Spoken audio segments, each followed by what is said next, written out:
we have a group of the most dangerous person in the world. We're producing millions of them, and that is a lonely, young, broke male.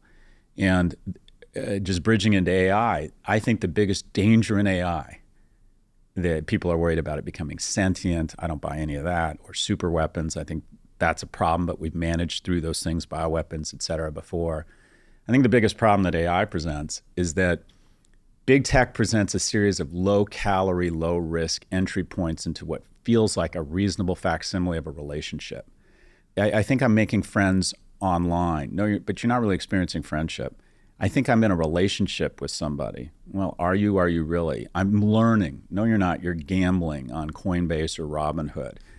And rather than endure the rejection and try and develop the skills and make the effort, and it is an effort and involves rejection, of going out into the physical world and revealing yourself as someone who would like to be friends with another man, express romantic interest, take those risks. We're developing these digital analogs of life that create low entry, low risk relationships.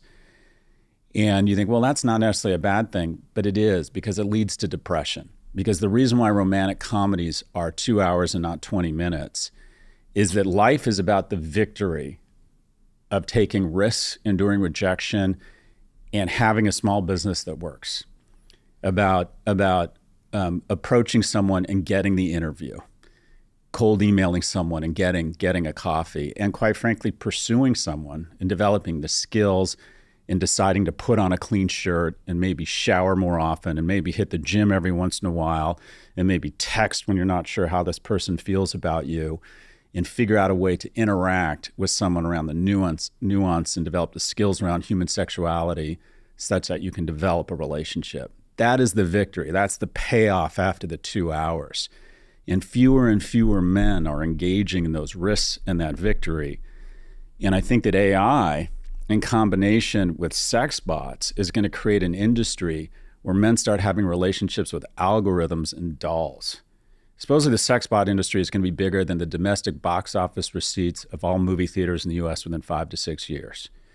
So we're going to have men having relationships with machines and dolls as opposed to other humans.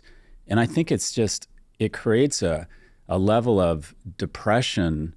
I think Her should be required watching for every teen male. And I think every teenager in high school should have a course as part of health on mating dynamics, where they teach especially young men that approaching a woman and expressing romantic interest while making her feel safe is a skill, and there's nothing wrong with that. And that the end game, a relationship, a partner, a romantic partner, is one of the keys to a happy life. And I think most studies bear that out. And we are sequestering, for a variety of reasons, men from the opportunities to have those relationships. And it also impacts women. But what we're seeing with women is 2 in 3 under the age of 30 have a boyfriend. Only 1 in 3 men have a girlfriend, because women are dating older. They want more economically and emotionally viable men. On the point of sex bots, it's almost impossible for me to see how that doesn't become a huge part of male dating. You know, I was speaking to Mustafa Suleyman, who was one of the co-founders of... I know Mustafa. Yeah. One of the co-founders of DeepMind, which sold to Google. And in his new book, The Coming Wave, he talks about how all of these breakthroughs in technology, one of which is AI, one of which is robotics, is going to sort of intersect with the ability to have literally someone in your house who can not only clean your house and do the dishes and make your lunch, but also can love you. Mm-hmm. In whatever artificial form that love comes. They can agree with everything you say, they can encourage you, and they can have sex with you. Mm-hmm. And dare I say, and I'm sure this might be clipped by somebody, there is a certain cohort of men who would rather choose that than nothing. And when they're faced increasingly with that choice, it feels really inevitable to me to see how they would choose, some of them would choose a sex bot or something to that effect to fill that void. We can all relate to that. We all make that type of decision in different increments. A lot of times it's easier to say, I'm just going to stay home and watch Netflix and take an edible and porn, order in, and maybe watch porn instead of go out and engage in the expense, the emotional trauma, the effort, the skills I have to provide to try and establish something resembling a real world relationship. And rejection is enormously painful. And, you know, I think teaching young people rejection, and my son didn't make the football team last week, and he's 13 years old. And it was a big deal. He was really upset. He thought this was the way he integrated into the UK. He loves football, tried out. Tryouts are going really well. Came home, threw his bag down, tears, didn't make the football team.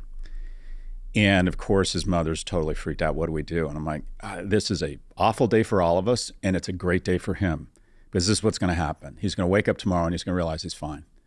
And he's going to develop a little bit of callous over that emotion.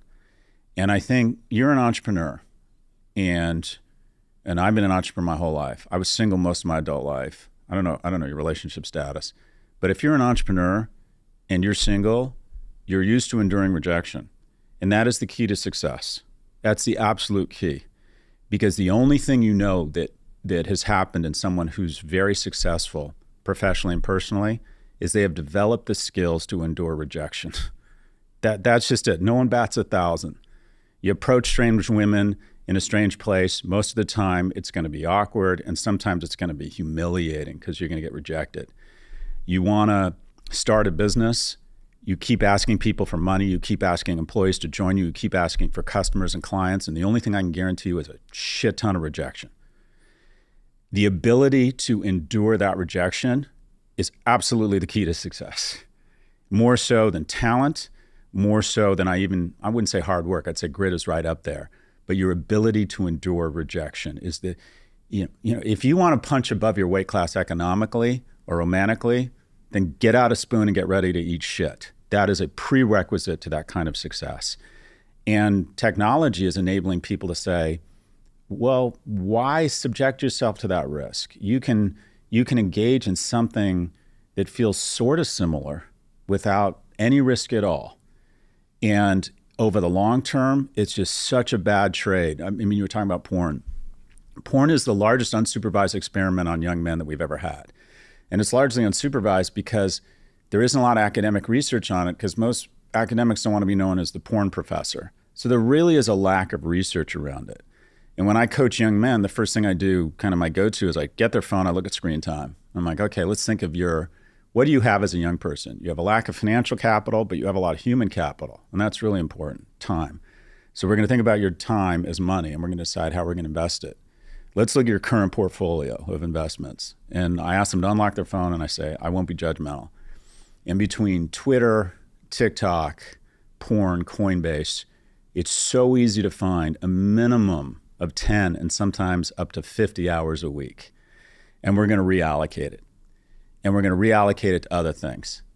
And one of the things we're going to reallocate it to is, like, first we got to make some money. Are you making any money?